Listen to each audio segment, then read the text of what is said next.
I paid $1,500 for this 2005 Pontiac Sunfire, and I'm having a blast with this car. I really am. At that price point, you're bound to expect some surprises, and this car is no exception. However, each of the surprises that I've gotten with this car so far has been my fault. It's been self-inflicted. That doesn't mean there aren't good cars out there still for not a whole lot of money.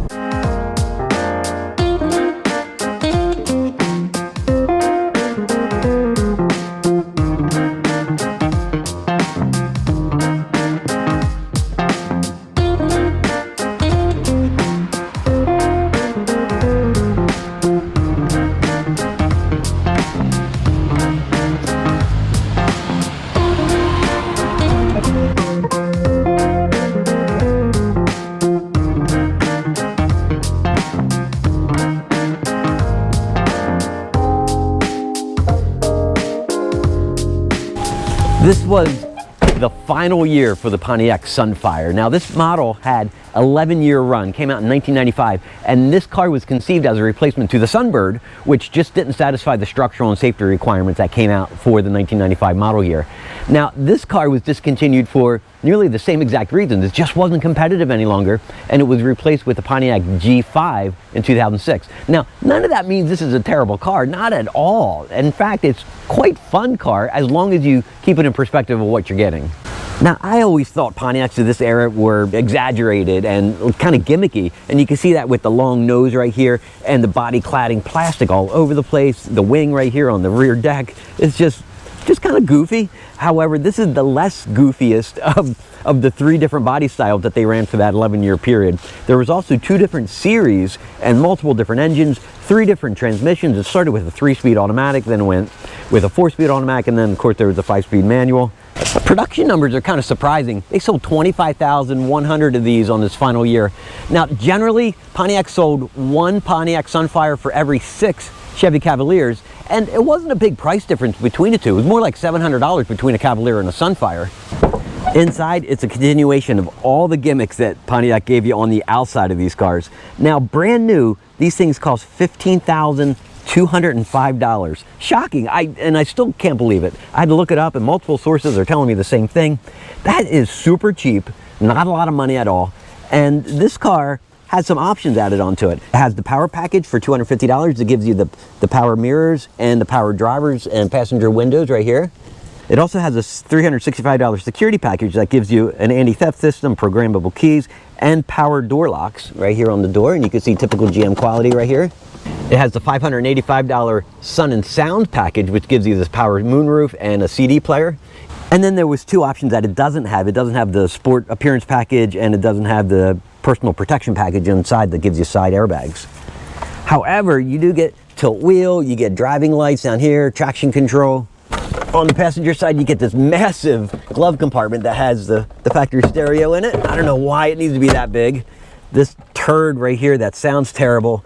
And the center armrest lifts up and gives you this really deep center console and a cup holder. And cool thing about this car also, the center console flips backwards and gives cup holders to the rear passenger. 4-speed automatic, parking brake, climate control down here, and surprisingly this thing has cold air conditioning, which I'm thrilled about. And out back, you flip the seat forward, and literally, there's nothing back here. Black windows don't open. You got plastic door panels back here. The seats do flip down, which is convenient. And out back on the trunk, it's just a trunk. You get a cargo net and not much else.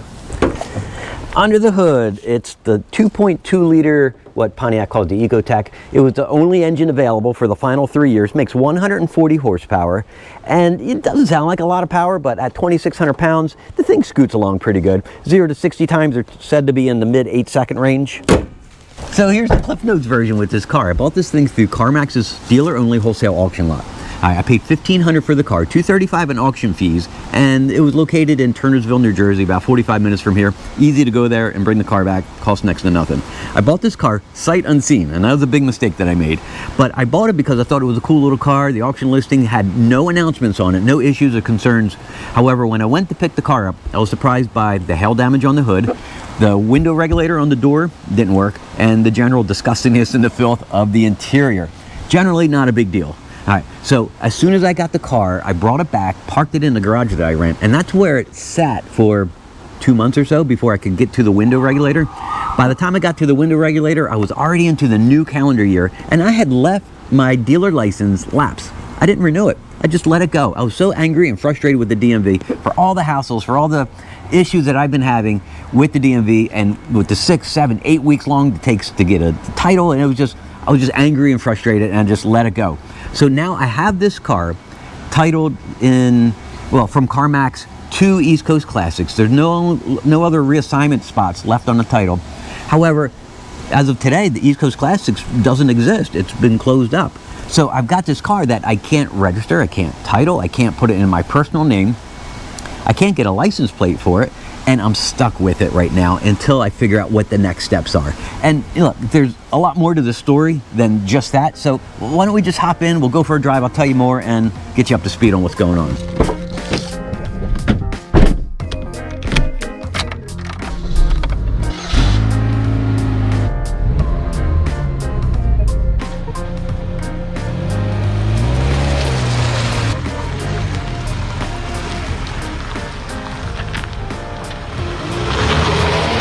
So I took a license plate off of one of the cars I had previously sold, put it on this, and I'm driving around. But I'm trying to stay close to home, local, in the neighborhood type of thing. I'm trying to keep it real discreet too. But I also have to drive it because I put a new battery in the car. And when I did that, it erased the OBD memory, which means it won't pass emissions until it gets enough driving cycles and starts and stops and warm-ups and EVAPs and everything else that goes along with that. So I'm obligated to drive it, which isn't the worst thing in the world. But again, I'm just trying to keep cool about it. Now, the first thing I noticed when I'm getting in this, how well it fits me. Honestly, for my size, this car fits me really well. If I was wider, taller, it'd be a struggle. However, everything is easy to get to. It's comfortable to me. It's quite nice. I mean, I like it. The steering is super light. It handles, well, let me do this. The handling makes you think it handles really well, but it doesn't. It really doesn't. It's limited by the tires. I think if it had 16-inch lower series profile tires on here, I think it'd handle much better. The engine is buzzy. I mean, you might be able to hear it, but strangely, the buzz doesn't change when you get higher RPMs. I mean, it's the same level of buzziness, you know, it doesn't get worse. So once you get used to it at first, it's fine. It doesn't do anything, like, doesn't make you intolerant. The brakes are really strong. It stops straight. Now, 2 weeks ago is when I pulled this car out of the garage, and there wasn't a single drip or stain or leak on the concrete after sitting for a year. When I pulled it out, I brought it right over to the house, ripped the interior out. Everything had to come out. The thing was disgusting. It was gross. Every aspect of it.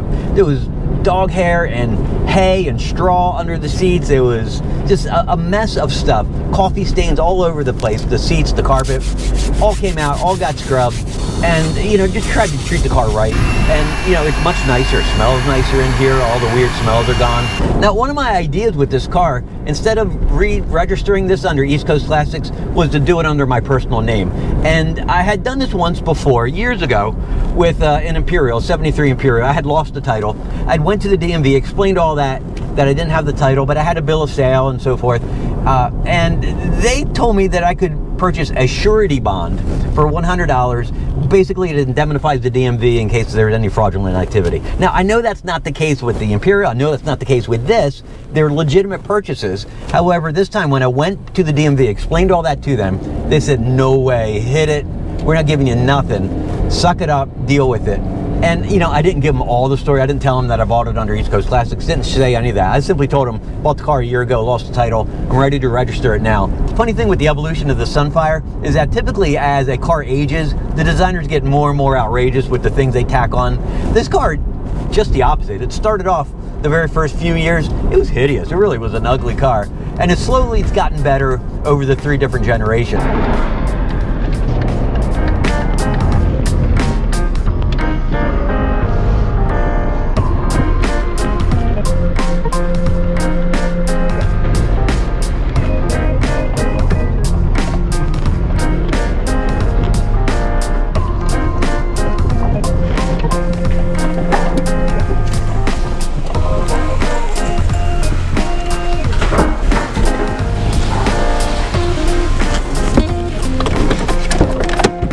So I brought the Sunfire back here to the garage because I just don't know what else to do with it.